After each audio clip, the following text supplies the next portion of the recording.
I was driving my E36 last night and started making noises from the engine bay. And this is what it is.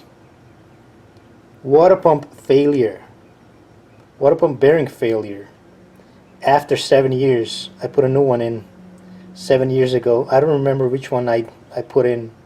I think it was a Euro brand. But I'll see as soon as I take it off. So looks like plastic pulley got destroyed also.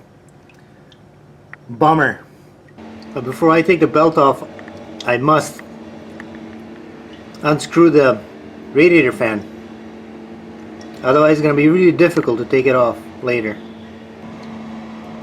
Usually this doesn't go this easy, but because I installed the fan last time, I made sure I lubricated it and I didn't tighten it too much.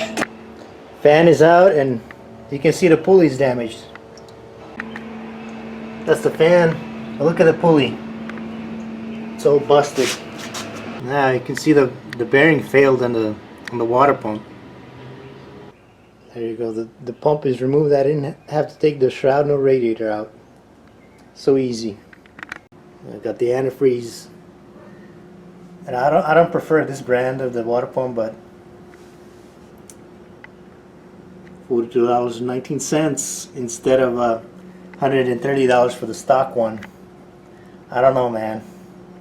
What do you guys think? Is stock one better than this Euro shit? I think it is. And AutoZone antifreeze, $13.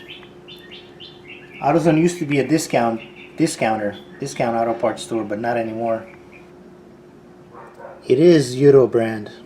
I installed this Euro brand 7 years ago, and it lasted okay. And this is a replacement, not a Euro. Alright, I hope it lasts 7 years more. Good thing that I heard it in time and was able to stop, otherwise the damage would have been greater. But you can now know why BMW decided to put a plastic impeller on these. See how it starts, when the bearing fails, it starts chewing against the timing cover housing, and you can damage that. Mine is still okay,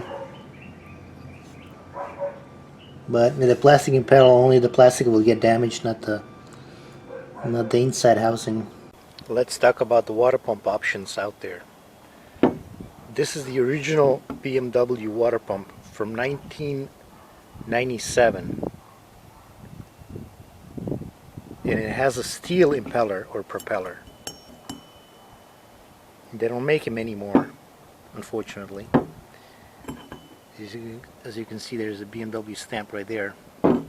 And still, this pump is good, and it came from an engine with 150,000 miles. And this is the aftermarket with plastic impeller or propeller. This one is also good. It didn't leak out, but I rather buy a new one and put it in instead of being cheap on water pumps and putting used water pumps. But I do try to be as cheap as possible. The pulley's all busted up, but I got a spare used one. I cleaned the surface inside the water pump socket, but still it's kind of rough, so I applied a thin coat of ultra gray silicone right here on the rubber gasket. I just want to be safe when I install it. I don't want any leaks there, so.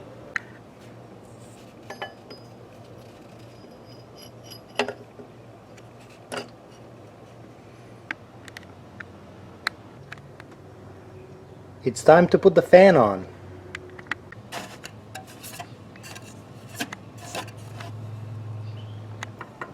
I like to just give it this much, not more than this, otherwise you won't be able to take it off later.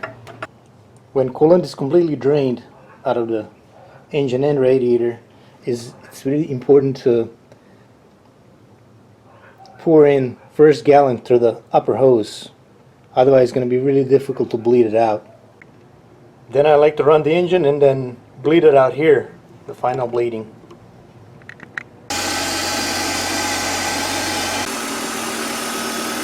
Done. That's how you do it. It is really important to check the next day, check the level of the coolant, and it looks like I need to add a little bit more. All I need to do now is do another N55 swap on it.